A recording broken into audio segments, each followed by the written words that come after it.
De 71 000 € en 2021 à 270 000 € en 2025. Dans cette vidéo, jeune investisseur, je te montre les 7 leçons qui m'ont permis d'atteindre 250 000 € de patrimoine à 31 ans sans héritage et en partant d'un simple livret A. Après cette vidéo, concrètement, tu sauras les erreurs concrètes qui empêchent la plupart des gens de construire un patrimoine rentable et comment éviter ces erreurs immédiatement. Deuxième point, tu découvriras une méthode simple pour investir intelligemment, même en partant de zéro, sans passer ses journées devant les écrans. Et en troisième point, les actions précises que tu pourras mettre en place pour faire grandir ton épargne chaque mois et transformer progressivement tes revenus en un patrimoine solide. Jeune investisseur, j'espère que tu vas bien. C'est Sonny, fondateur de Sequoia. J'ai pour unique mission d'aider les particuliers à investir leurs premiers euros en bourse. Et grande nouvelle, puisque cette semaine est sorti mon tout premier livre Se lancer avec 100 € en bourse. Il est dès à présent disponible directement sur la Fnac, Amazon et également Cultura. Tu as juste à scanner ce QR code que je t'affiche sur l'écran afin que tu puisses directement le commander dans ce livre. Donc c'est vraiment les étapes point par point pour apprendre à bâtir son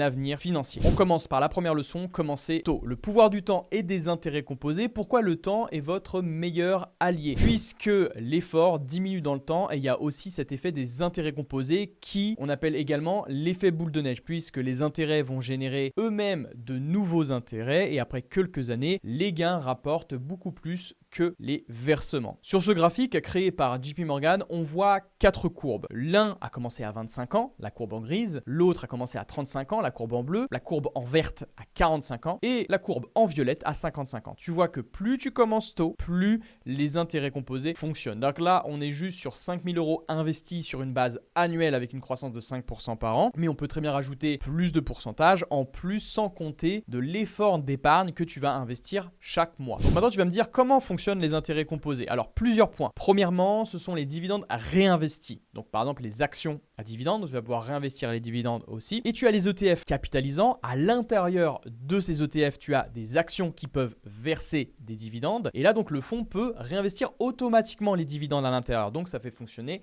les intérêts composés. Des entreprises de qualité qui réinvestissent aussi efficacement leur argent. En effet, les intérêts composés ne fonctionnent pas qu'avec toi. Il y a aussi les entreprises qui réinvestissent efficacement leur cash, donc leur argent à l'intérieur de l'entreprise, qui peuvent donc générer plus de pourcentage et donc plus de croissance à long terme et donc peut bénéficier donc d'une plus forte croissance. Ça, c'est super intéressant. Et en troisième point, réinvestir les plus-values générées. Par exemple, tu peux vendre une action quand tu as généré par exemple une grosse plus-value dessus, prendre une petite partie et réinvestir sur une autre action. Les intérêts composés peuvent également fonctionner comme ça. Et par ailleurs, sur les intérêts composés, voici combien est-ce que j'ai reçu au total de dividendes depuis que j'ai commencé en bourse. J'ai généré 14 120 € et cette somme-là a été réinvestie, toujours réinvestie à l'intérieur de mon compte, ce qui a fait croître mon patrimoine beaucoup plus rapidement que les autres. En tout cas, c'est un véritable boost puisque ces dividendes ont travaillé sur de nouveaux intérêts ces intérêts ont retravaillé encore sur de nouveaux intérêts. Bref, tu as compris le système. N'hésite pas toi à me dire en commentaire à quel âge est-ce que tu as commencé à investir et quelle est ta stratégie pour faire fonctionner les intérêts composés. N'hésite pas à me dire ça dans la zone des commentaires. Également, pense à t'abonner et à laisser ton plus beau pouce vert pour soutenir la chaîne. Leçon numéro 2, attention aux frais composés.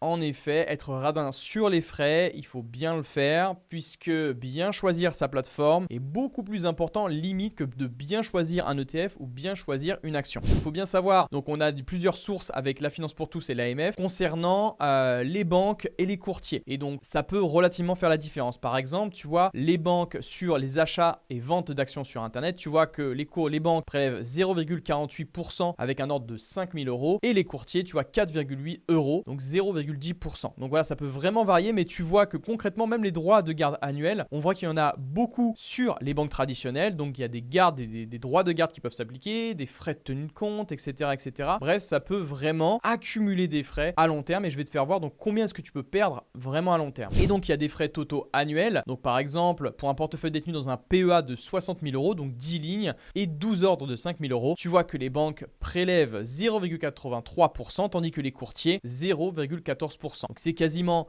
3 fois moins, voire 4 fois moins qu'une banque traditionnelle. C'est pour ça qu'il faut bien choisir sa plateforme avant. Donc maintenant, tu vas me dire, oui, mais Sonny, les frais, c'est pas grand-chose. Eh bien, non, il faut bien que tu sois conscient de ça. Il y a certaines assurances vie, même certains CTO ou autres PEA sur banque traditionnelle qui peuvent coûter jusqu'à 3% de frais. Si on fait la simulation, 3% de frais sur une durée de 30 ans, eh bien tu cèdes plus de 46,3% de ton capital potentiel. Autrement dit, moins 558 000 euros si on partait du principe que tu avais un rendement de 10% par an avec une durée d'investissement sur 30 années. Avec une épargne mensuelle de 500 euros, tu vois très clairement que les frais bouffent relativement ta performance à long terme. Donc c'est pour ça qu'il faut faire très attention aux frais, à la plateforme que tu choisis. La troisième leçon que j'ai apprise, c'est d'investir régulièrement, la stratégie DCA pour le dollar cost averaging. Ici, il y a deux choses à retenir. Le premier, c'est le lissage du prix à l'entrée. Investir une somme fixe chaque mois permet d'acheter plus d'actions ou même plus de parts d'ETF quand les prix sont bas et moins quand ils sont hauts. Vous évitez donc d'acheter au mauvais moment. Il y a plusieurs recherches aussi qui le montrent. Il n'existe pas de meilleur moment pour commencer puisque le market timing est souvent beaucoup plus perdant pour les investisseurs. Donc rester constamment investi rapporte beaucoup plus d'argent. C'est notamment une source de JP Morgan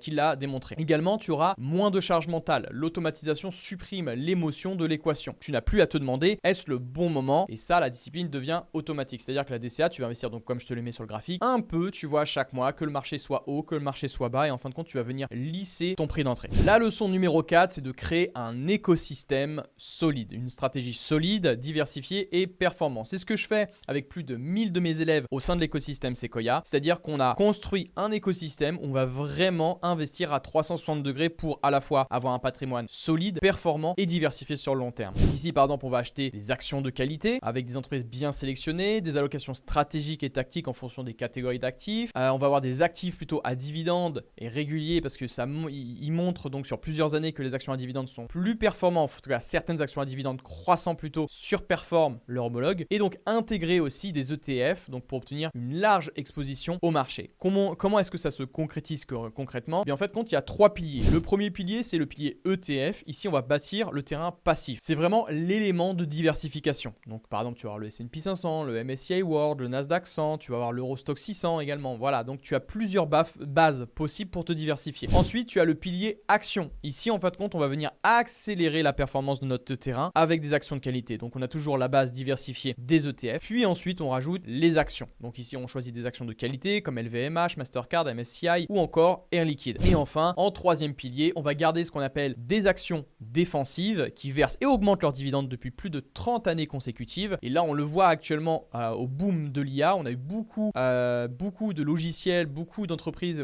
qui font du software qui chutent. Et certaines actions, donc comme McDonald's, Red Income ou encore Coca-Cola, viennent reprendre de la hausse grâce à leur économie réelle et pas juste de la hype autour de l'IA avec de fortes dépenses en investissement. Là, on est vraiment sur de l'économie réelle avec de la vraie vente de biens, que ce soit biens comme l'immobilier ou encore de la consommation. Par ailleurs, si tu veux rejoindre l'écosystème Sequoia, construire un portefeuille performant, solide et diversifié à long terme, tu as juste à scanner ce QR code pour réserver un appel soit avec moi, soit avec un membre de mon équipe où on va t'expliquer comment est-ce que l'école Sequoia fonctionne. Donc, je t'invite vite à réserver afin que tu puisses découvrir comment fonctionne le programme. Cinquième leçon, c'est de créer un cadre et des outils d'analyse afin d'arrêter de décider d'investir au feeling. Par exemple, avec l'écosystème Sequoia, encore une fois, on a créé un outil appelé l'Alpha Peak qui nous permet d'évaluer et de filtrer 90% des actions fragiles. Nous avons établi donc plus de 30 critères afin d'avoir vraiment un avis objectif sur le titre afin de s'éloigner du bruit du marché et des médias et de se concentrer vraiment sur un avis objectif. Et donc, à titre d'exemple, on a repéré plusieurs entreprises avec différents élèves. Le premier, c'est Amphenol, avec une performance sur les 10 dernières années environ,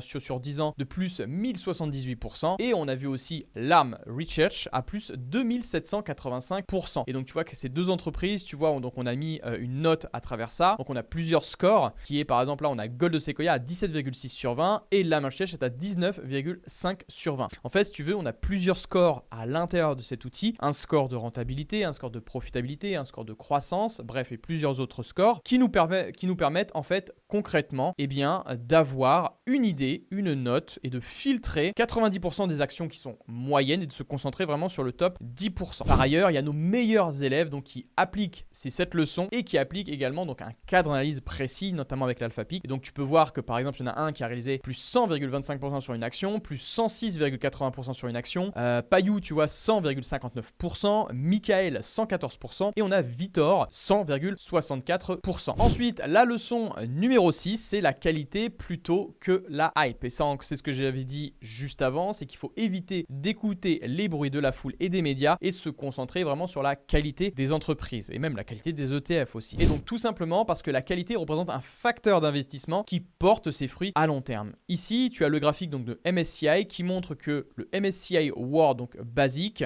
sous-performe le MSCI World Quality. Le Quality, c'est un smart beta, c'est-à-dire que l'ETF va appliquer un filtre supplémentaire sur la sélection d'actions. Et tu vois qu'en sélectionnant des entreprises de qualité, on a beaucoup plus de performance. Alors comment repérer justement ces actions de qualité?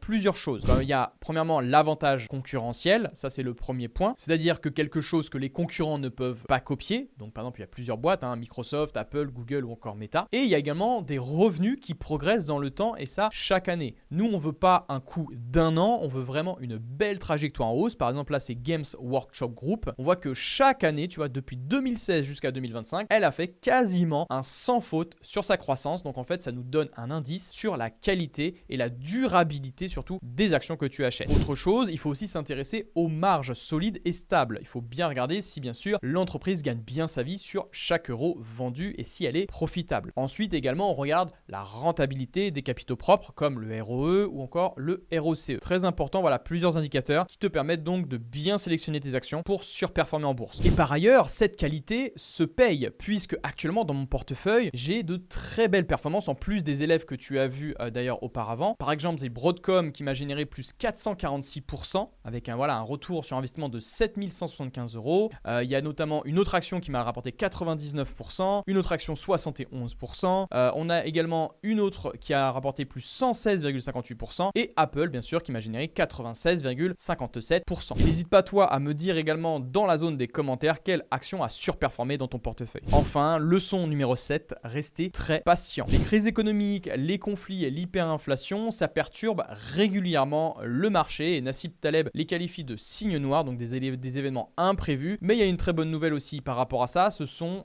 des événements qui sont passagers. Et en effet, si on regarde par exemple la source de JP Morgan, souvent après la pluie arrive très souvent le beau temps. Les marchés baissiers sont suivis régulièrement d'un marché haussier. Par exemple, si on prend, tu vois le crack qu'on a eu de 2020-2021, là tu vois qu'on a eu en un mois moins 34% et ensuite s'en est suivi une belle surperformance de plus 103% sur les 22 mois qui ont suivi. Donc c'est pour ça qu'il ne faut pas non plus surréagir quand il y a une baisse. Il faut souvent prendre son mal en patience et bien tenir à long terme. Alors attention, ceci s'applique sur le MSCI World, d'accord? Ce ne sont pas sur des actions individuelles. Bien sûr, sur les actions individuelles, il peut y avoir beaucoup plus de drawdown. Donc il faut mieux interpréter certains chiffres. Autre exemple, avec le S&P 500, les données de 1929 à 2019 montrent que si on avait gardé le S&P 500 sur 15 ans, les chances de perdre de l'argent s'élèvent à 0,2%. Donc le pourcentage de chances de gagner de l'argent s'élève à 99%. Et plus tu compresses le temps, donc plus sur un horizon court terme, plus les chances augmentent. Tu vois que sur un mois, les chances de gagner de l'argent s'élèvent à 62%, tandis que les chances de perdre de l'argent s'élèvent à 38%. Tu l'auras compris, plus tu décompresses le temps, moins tes chances de perdre de l'argent sont élevées. Ensuite, on va partir donc sur ta timeline, donc ton parcours, les étapes clés en tout cas qui ont fondé moi mes 250 000 euros. Il y a plusieurs points. Tout d'abord, premier point, c'est les fondations et les stratégies. Premièrement, je pense que l'élément central, c'est de choisir un bon PEA et d'optimiser les frais. Des frais trop élevés, on l'a vu, c'est contre-productif. Ensuite, on a vu la base d'ETF. C'est très important aussi de commencer par une base et ensuite, pourquoi pas, rajouter des actions dans un écosystème géant. Ça aussi, je te l'avais expliqué. Ensuite, se former intelligemment. D'ailleurs, si tu l'as oublié, tu peux scanner ce QR code pour prendre rendez-vous avec moi ou avec un membre de mon équipe pour tenter de rejoindre l'école Sequoia et savoir si cette école